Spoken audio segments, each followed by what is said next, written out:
Hello friends, welcome to the my study channel express academy पर आपका स्वागत है। मेरे प्यारे बच्चों, आज के इस क्लास में सीखेंगे क्लास 10th हिस्ट्री। किसका? हिस्ट्री का ऑब्जेक्टिव क्वेश्चन चैप्टर 1। इसमें जितना ऑब्जेक्टिव क्वेश्चन है सबको आज एक ही वीडियो में खत्म कर देंगे। तो चलिए बिना देर किए हुए आज के इस सेशन को शुरू करते हैं। देखिए, पहला प्रश्न है, यूरोप का मरीज किसे कहा जाता है? यूरोप का मरीज किसे कहा जाता है? यूरोप का मरीज तुर्की को कहा जाता है। अगला प्रश्न कहता है, जर्मन राइन राज्य का निर्माण किसने किया था? तो जर्मन राइन राज्य का निर्माण नेपोलियन बोनापार्ट ने किया था। अगला प्रश्न कहता है, राष्ट्रवाद की अवधारणा का जन्म किस घटना से माना जाता है? किस घटना से माना जाता है? पुनर्जागरण से माना जाता है। आगे कहता है, नेपोलियन संहिता किस वर्ष लागू की गई थी?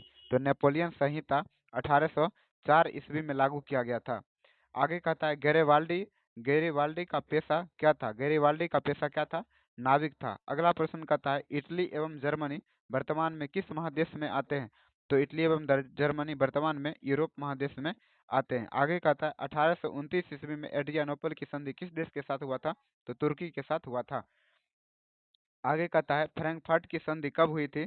तो फ्रैंकफर्ट की संधि 1871 ईस्वी में हुआ था। इटली एवं जर्मनी के एकीकरण के विरुद्ध निम्नलिखित में से कौन था? ऑस्ट्रिया था। कौन था? ऑस्ट्रिया था। अगला प्रश्न कहता है, काउंट काबूर को विक्टर एमुनेल ने किस पद पर नियुक्त किया था? तो प्रधानमंत्री के पद पर नियुक्त किया था। आगे कहता है, फ्रांस में फ्रांस में किस शासन वंश की पुनर्स्थापना वियना कांग्रेस के द्वारा की गई थी? तो बुर्बो वंश की स्थापना वियना कांग्रेस के द्वारा की गई थी। अगला प्रश्न कहता है, यूरोप वासियों के लिए किस देश का साहित्य एवं ज्ञान विज्ञान प्रेरणा स्रोत रहा है? तो यूनान का। आगे कहता है, मैजनी का संबंध किस संगठन से था? तो मैजनी का संबंध कार्बोनारी से था। जर्मन राइन राज्य का निर्माण किसने किया था? तो जर्मन राइन राज्य का निर्माण नेपोलियन बोनापार्ट ने किया था। जालबेरिन एक संस्था थी। जालबेरिन एक कैसी संस्था थी? तो व्यापारियों के लिए एक संस्था थी। रक्त एवं लौ नीति का अवलंबन किसने किया था? तो रक्त एवं लौ नीति का अवलंबन बिस्मार्क ने किया था। बिस्मार्क किसने किया था? बिस्मार्क ने।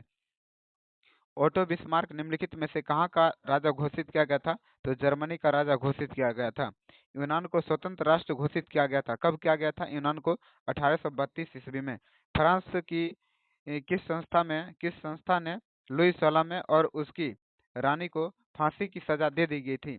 तो कन्वेंशन ने। अगला कहता है, 1830 की क्रांति के बाद फ्रांस में किस प्रशासन की स्थापना हुई थी? किस प्रशासन की? तो संवैधानिक राजतंत्र का स्थापना हुआ था।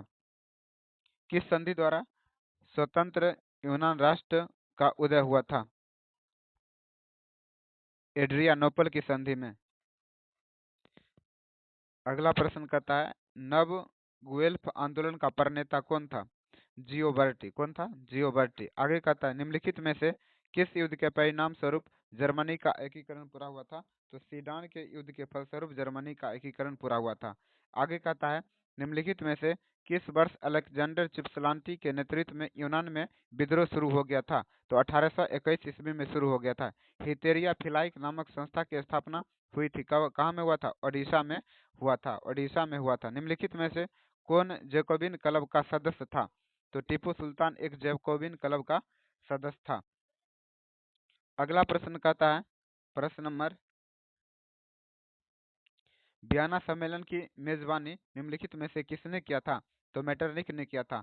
आगे कहता है, चार्ल्स एल्बर्ट निम्नलिखित में से कहाँ का शासक था? तो सार्डिनिया का शासक था। फ्रांस में नेपोलियन संहिता किस वर्ष लागू किया गया था? फ्रांस में नेपोलियन संहिता 1804 ईस्वी में लागू किया था। हंगरी की अधिकांश जनता कौन सी भाषा बोलती थी? तो मैग्यार भाषा बोलती थी।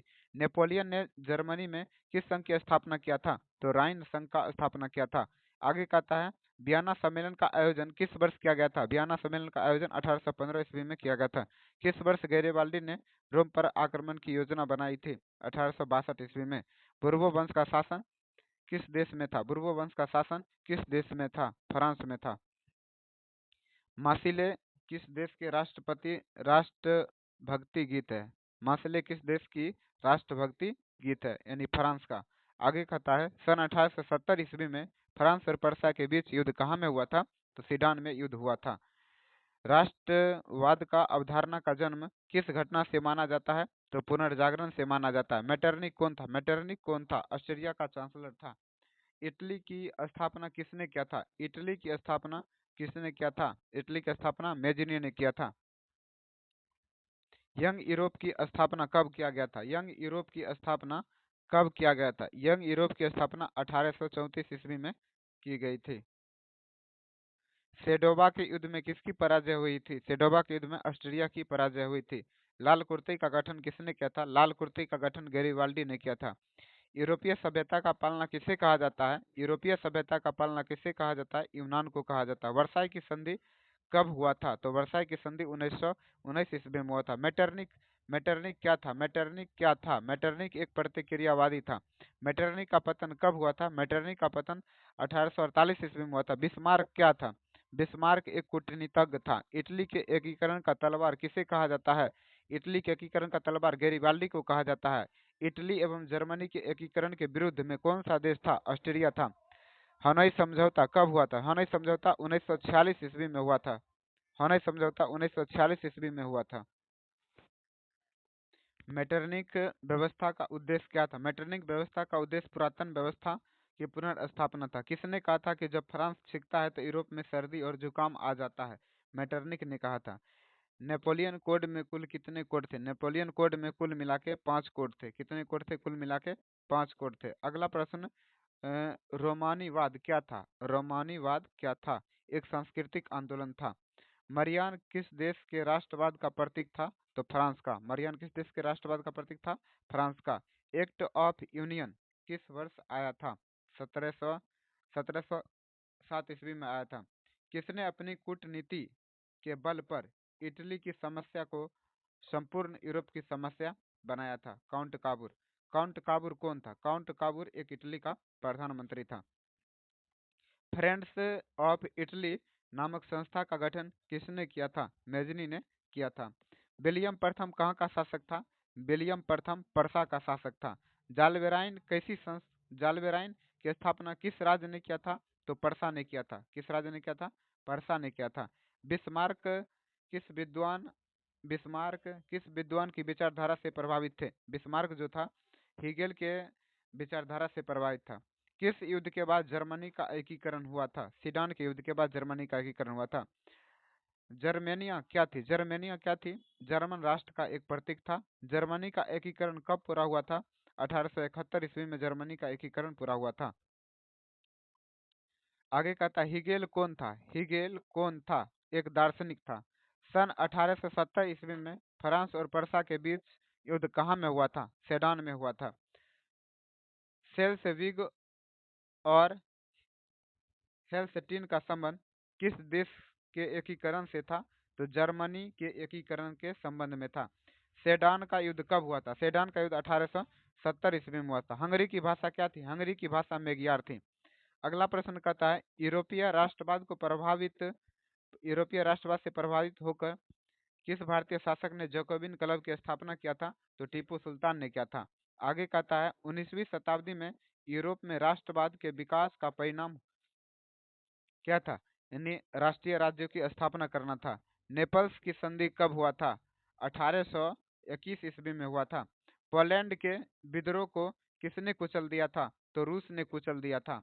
आगे कहता है युवा इटली संस्था का विकास किया था। युवा इटली संस्था का विकास किसने किया था? तो मैजिनी ने किया था। आगे कहता है यूनानी स्वतंत्रता आंदोलन के दौरान कौन ब्रिटिश कवि शहीद हुआ था?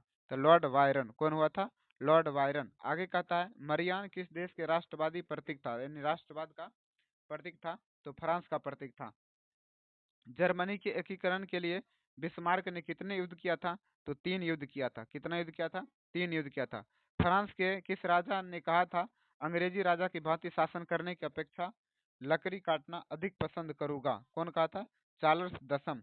आगे कहा था जर्मनी एवं इटली के एकीकरण के समय फ्रांस का शासक कौन था? फ्रांस का शासक कौन था? नेपोलियन द्वितीय था। किस देश का हंगरी पर पूर्ण अधिपत्य था? हंगरी का पूर्ण अधिपत्य किस देश पर था? तो वह देश का नाम हो जाएगा ऑस्ट्रिया। क्या था? ऑस्ट्रिया। कार्बोनारी है। कार्बोनारी क्या है? इटली के क्रांतिकारी का एक संगठन है। 1789 की क्रांति के समय फ्रांस का सम्राट कौन था? लुई सोलामा था। कौन था? लुई सोलामा। फ्रांस की महिला को मताधिकार कब मिला था? 1945 ईस्वी में मिला था। 19वीं सदी को कौन सा युग कहा जाता है? 19वीं सदी को कौन सा युग कहा जाता है? तो साम्यवाद का युग कहा जाता है। फ्रांस की क्रांति का प्रमुख कारण क्या था? फ्रांस की क्रांति का प्रमुख कारण निरंकुश शासन था। किस देश को यूरोप का मरीज कहा जाता है? यूरोप का मरीज तुर्की को कहा जाता है। वियना सम्मेलन कब हुआ था? वियना सम्मेलन 1815 ईस्वी में हुआ था। यंग यूरोप एवं यंग इटली की स्थापना किसने किया था? तो मैजिनी ने किया था। यूनान में स्वतंत्रता संग्राम यूनान के स्वतंत्रता संग्राम में किसकी पराजय हुई थी?